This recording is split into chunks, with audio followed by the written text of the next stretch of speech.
hablando de Cuba, el régimen y el poder, hay una cosa que me llama la atención. La designación, que lo hablamos en el último programa, de Fraga como viceprimer ministro. O sea, otro Castro, pero Castro se los apellidos, pero sí familiarmente. Es sobrino nieto de Raúl y Fidel, el nieto de Ángela. Pero mira ahora el análisis que se está haciendo.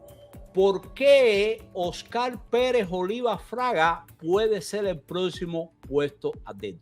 Bueno, eso yo lo dije hace más de un año. Un nuevo candidato. Eso yo lo comenté hace más de un año y cuando lo comenté me dijeron que yo estaba loco y que yo veía fantasmas donde no existían. Y bueno, aquí lo tenemos. Esto a mí la verdad no me sorprende para nada. Esto es totalmente pensado. Si hay algo que está bien claro aquí, si hay algo que está bien claro, esto es un mensaje de los militares y un mensaje del poder. Es decir, aquí no va a cambiar nada. Ya tenemos incluso hasta la continuidad asegurada y te las estamos enseñando para que sepas. Este es un tipo que lo sacaron de la nada. Tipo que lo sacaron de la nada. El único, vamos a decir que el único don que tiene es que tiene el ADN maldito que le corre por las venas. Pero fíjate, Juanmi, cómo es el descaro, cómo lo hacen abiertamente, la concentración de poder, que el hombre no dejó el Ministerio de Comercio Exterior. O sea, al tipo lo instalaron primero en Maquienport y después como el segundo de Cabrizas. Y después, ¿qué pasa? Se queda al frente del ministerio.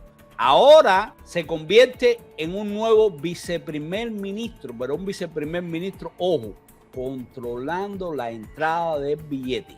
Claro, porque están centralizando todo el poder en una sola persona. Y si tú te fijas, no ha habido un de los viceprimer ministros que ha tenido el país. Cuando un ministro lo nombran primer viceministro, automáticamente el cargo que tenía lo cede a otro funcionario. En este caso no, porque este tipo es del clan de los Castro y están concentrando poder en él.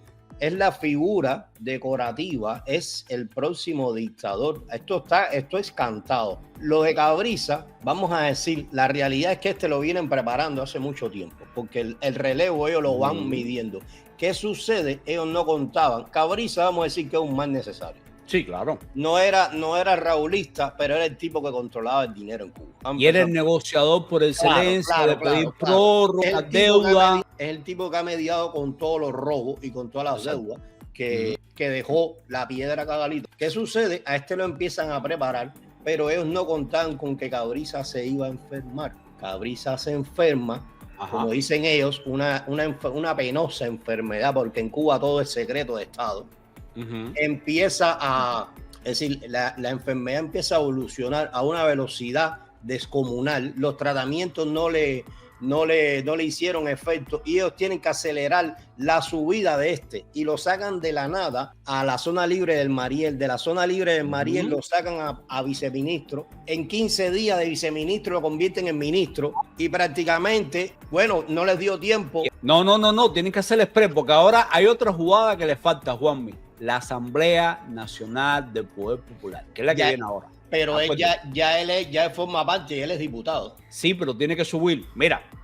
Oscar Pérez Oliva Fraga se acerca cada día más a convertirse en presidente de Cuba, retomando para su familia un cargo que, de acuerdo con los castristas más obstinados, jamás debió pasar a manos de un advenedizo. O sea, eso de darle una cuota de poder a Díaz-Canel, otro amarrero, no, espérate, ¿para qué?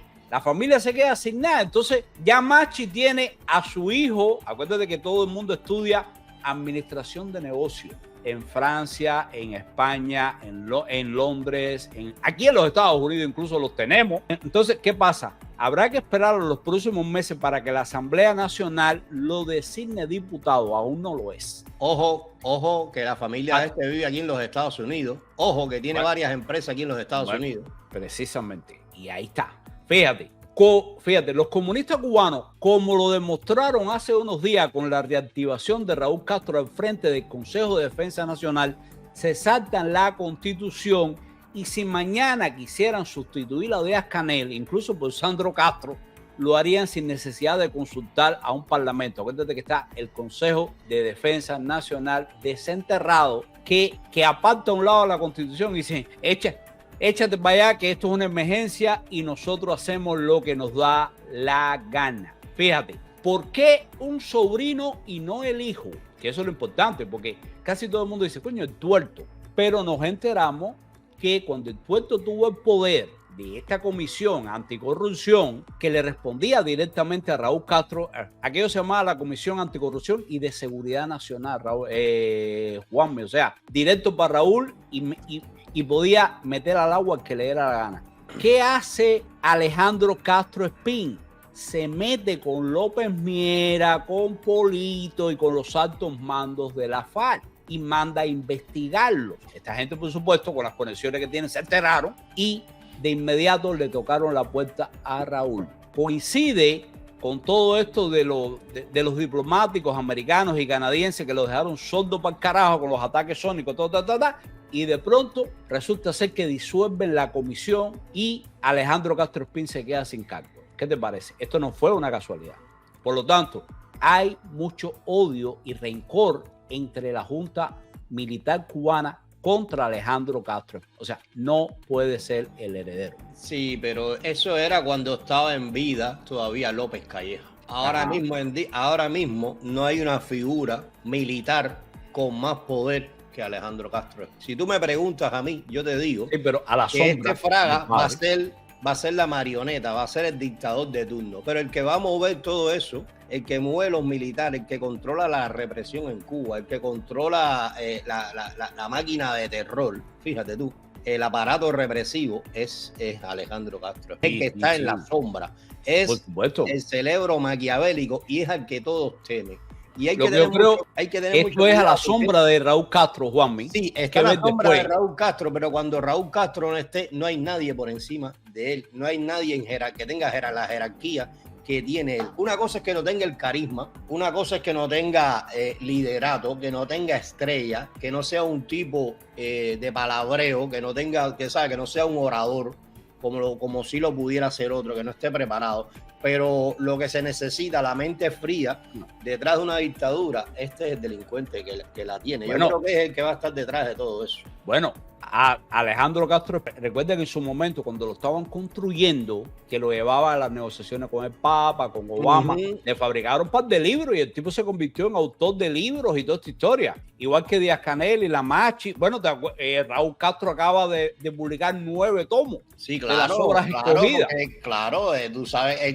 Tú sabes cómo es la zarigüeya, que él quiere estar en el fondillo de todos los cubanos. Entonces, pero fíjate qué pasa, que este artículo dice algo que a mí me parece que tiene razón. Fíjate, tanto Marino Murillo como Miguel Díaz-Canel fueron el parapeto usado por Raúl Castro para en lo posible salvarse de ser el blanco principal de las críticas de una pésima gestión de gobierno. Claro. Recordemos que se dio prioridad al fortalecimiento de AESA y a la élite militar que gira en torno, sacrificando en su objetivo de enriquecimiento personal a millones de cubanos y cubanos. Por tal motivo, ningún miembro de la familia Castro podía hacerse demasiado visible para ser aborrecido por inútil como lo es hoy Díaz-Canel. Díaz-Canel ha sido efectivamente la figura que agarra todos los golpes y mientras tanto Marino Murillo, que está detrás, que es el tipo puesto por los militares, tiene más libertad que Díaz-Canel, porque Díaz-Canel tiene más escrutinio público. Entonces, ¿a qué vamos a esto? Fíjate, aquí está entonces. Hoy todo ese aparato, a ver qué dice. Sí. Mira, hoy todo ese aparato del Ministerio del Interior responde a las órdenes de Alejandro Castro Espín, correcto. Pero mira ahora, entre con pleno dominio de la fuerza represiva, y Luis Alberto López Calleja gobernarían la isla. Acuérdate que López Calleja llegó a ser promovido a general de división y el tuerto se quedó en general de brigada, aunque solo una vez que las condiciones estuvieran creadas. Pero ¿qué pasa? Lo sorprendió también la muerte de López Calleja. La supuesta muerte, ¿eh? Bueno, sí, habría que ver. Y entonces, ¿qué pasa acá? Cuando en julio del 2013, en medio de la reforma raulista, se decide separar la gestión empresarial del Ministerio de Comercio Exterior, Oscar Pérez Oliva Fraga ya era una pieza importante de, adivinen qué, GAESA, señores. ya estaba colado en el aparato por lo menos desde el 2013. Y por eso la decisión lo beneficia enormemente al ser colocado al frente de una empresa como Mac&Paul, que después conforma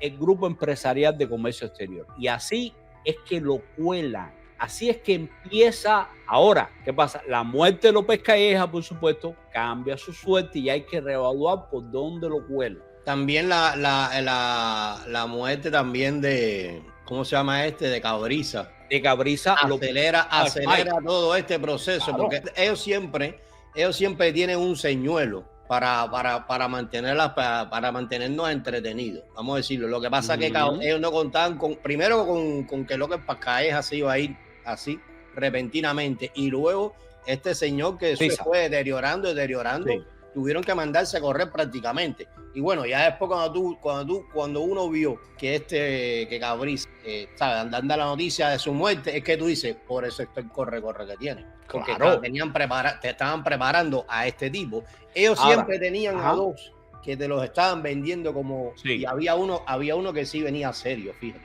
Sí, claro. Ellos tenían varios que están preparando, varios viceministros. Y aquí donde tú te das cuenta, la jugada cuando es cantada. Ellos cogen a otro que también tuvo un ascenso virtual, que ese yo te digo que era un señuelo, que era el director de Biocuba Pharma. Después pasó ministro de Medio Ambiente y después lo hicieron ministro, y hoy día es un viceprimer ministro fantasmón ahí, que lo tienen ahí para llenar hueco.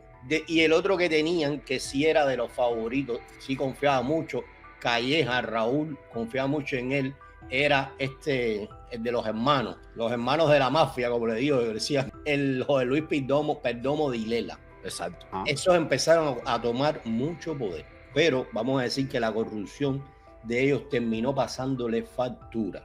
Esa gente, según me cuentan, bueno, tenían empresas en Panamá. Esas empresas en Panamá de alguna manera estaban esquivando el ministro nuevo que le dieron. Es decir, están como le están, a Gil. No, Gil no, este mismo es Fraga es del comercio exterior. Esas empresas no estaban reportando a ellos, porque correcto, eran empresas fantasmas.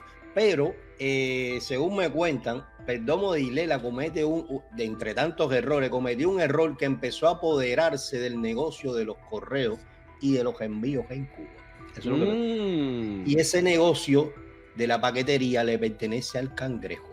Y eso fue lo que, de alguna manera, Fraga, oye, esto es la gatica María Ramos, hay que tener cuidado, esto hay que darle seguimiento. Y ojo, fíjate lo que nos dice aquí de Fraga, con lo cual yo coincido. Vamos a ver tú.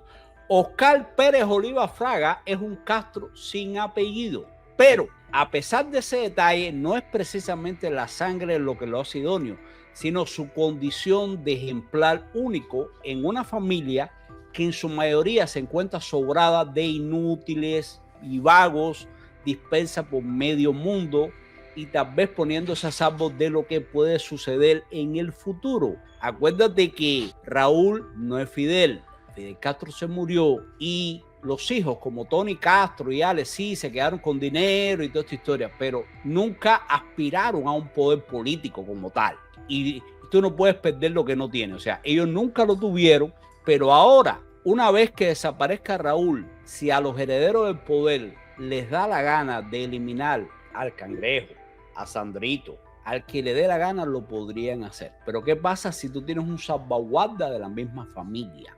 Todo cambia, que era lo que siempre yo hablaba con las amistades contigo. Coño, qué raro que no hay un Castro ahí. ¿Por qué? ¿Por qué han confiado tanto en poner a Díaz-Canel para coger golpe? Pero ojo, es el presidente. De Fly se muere Raúl y no pasó nada y el corre-corre de Ampanga. O sea, tú tienes que posicionar a los alfiles, porque lo contrario, si la torre cae, se jodió todo. Entonces, yo creo que por ahí vienen las cosas, que a diferencia del resto de la familia Castro, este tipo piensa, este tipo tiene raciocinio. Si se educó con López Calleja en Gaesa, tiene control de la finanza, o sea, conoce muchísima información y es un Castro en definitiva. No, yo creo que definitivamente es un mensaje, se armó mucha expectativa, porque si en algo son especialistas estos delincuentes, es en desviar la atención. Y ellos armaron mucha expectativa cuando cambiaron el artículo de la Constitución mojonera esa, de que si para ser presidente no se podía tener más de 61, entonces la gente empezó a hacer confabulaciones que si Roberto Morales Ojeda, también hay un run que Marrano también habló con Raúl, que quería optar por la presidencia también, porque bueno, él no, supuestamente no tenía aspiraciones porque no cumplía con los requisitos de los 60 años, pero al cambiar la Constitución, pues bueno, ya califica, le gustaría, y entonces se armó un jala para aquí, jala para allá, y yo le dije a la gente, eso es entretenimiento, el tipo aquí es esto es, tiene la familia, tiene el ADN, tiene la sangre verde olivo, la lleva por dentro, y tiene el legado, y es que lo representa al final el negocio, porque Cuba hay que verla así como un negocio familiar, es una empresa feudal, y mira, es un negocio de familia. Y acuérdate que el padre de Fraga, que también está ahí, ojo, y es el tío mayor, pero te digo, es mayor en la biofan, hizo de ridículo. Lo que pasa es que lo salva el apellido que lo respalda, pero hermano, sacarle un perfume de Che Guevara y otro de Hugo Chávez, eso es un meme, coño, no me jodo. La gente lo que decía, coño, pero si el Che se vanagloriaba de que le dijeran chancho, firmaba sus cartas como el chancho, como el puerco, porque el tipo era famoso por no bañarse. Hasta Paco Ignacio Taibo, que es izquierdista, el escritor mexicano, en la biografía de Che Guevara, lo dice. Oye, Juanmi, en la sierra nadie se podía acercar a metros de la hamaca de Che, porque el hedor era terrible, y a Fidel le decían bolechurre. O sea, estamos hablando que ahí se encontraron el agua y las ganas y la sed prácticamente. El agua y las ganas de ir al baño, ¿no? No, vaya, ahí coincidieron esta gente. Vaya, es que nada más hay que hacer ponerle un poco de hincapié, mirar un poco de detalle para desmontar todo el engranaje ese que han montado alrededor del enfermero asesino porque para Cosmo no terminó los estudios ni enfermería, vaya. No hay forma humana en que Che haya podido terminar medicina. No. Lo único que se tiene de él es un carnet de enfermero. De estudiante de enfermería. De enfermería, posiblemente era hasta veterinario, porque ese lo que daba era para veterinario. Bueno, Fidel Castro en la sierra le decía, oye, llama al enfermero ahí para que te atienda. O sea, nunca dio el doctor Che Guevara ni ninguna historia de esa. Oye, es increíble que eso es único en la historia, este delincuente que lo ponen como presidente del banco que firme, que su firma sea un seudónimo. Eso es como que tú vayas a hacer un documento oficial, como que a mí me digan, no sé, que a mí me digan, como que yo firmo un documento oficial, Juan mi récord. Con tu nombre. El Che firmaba billetes con la firma del seudónimo, increíble. Esos billetes por eso no valían un centavo. Si esa persona no existe, real. No, claro, eso es un pseudo. Tremendo. Y vamos a decir que para cómo terminó, yo siempre lo digo, porque es que hay que decirlo para que la gente lo aprenda. Un tipo que todos los días te dicen que hasta la victoria siempre, y de patria o muerte, y cuando vio la muerte de frente terminó llorando y diciendo, no, yo valgo más vivo que muerto, no me toquen que yo valgo una millonada. Es decir, es un cobarde como todos los comunistas cuando al final cuando tienen que enfrentar la muerte, todos son unos cobardes y unos arrastrados. Aquí vamos a agradecerle al Mambí que nos hace una donación, que nos dice, saludongo, abajo el comunismo, no más abuso, para afuera. Entonces, Juanmi, ¿qué pasa? ¿Por qué de repente, como dicen ellos, hay 9 virus circulando sistemáticamente? Bueno, adivina por qué. Por el bloqueo. Sí, claro. Mira, ya salió Brunito corriendo a decir, espérate que hemos tenido pérdidas multimillonarias con el bloqueo y por eso no hemos tenido medicina suficiente, ni hospitales, ni nada. O sea, el bloqueo, al final de este noveno. El bloqueo ha hundido tanto el país que no se puede sembrar ni un boniato, Juan, eso es increíble. No, es que ya no se da ni en Marabú. No, por eso te digo. Pero de hecho, en Marabú lo han convertido en un artículo de exportación. Por eso ya, desde que el Marabú adquirió valor en Cuba, también desapareció el Marabú. Y resulta que ahora lo que más tenemos en Cuba son tierras ociosas. ¿Tú te imaginas? Tierras ociosas.